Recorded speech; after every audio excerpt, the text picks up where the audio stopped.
Wis mbok pencet kamerane. Oh, wis tak rekam. Kuwi nggo sak rai po sak awak, Kang.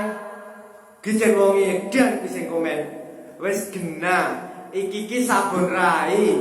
Jenenge wae sabun rai. Ya nggo cuci muka kok dienggo kosokan sak awak kan. Adus kok piye kuwi? Jadi tungkang dene komen jan rande wedi kuwi. Wis genah iki ponsel bos. Membantu membersihkan raimu kuwi sing kluwus, sing ireng, ngeplek-ngeplek ono kaya akeh debune. Kowe sesoto iki mumpung ponsel bos regane medun. Di bawah 30.000 kene ra mbok sesot kerugian. Jan kerugian tenan. Lho ya delok dhewe.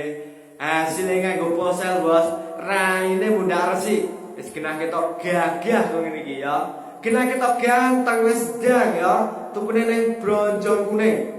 Kijen wong kocruk ngene komen. No, kedhi sesot.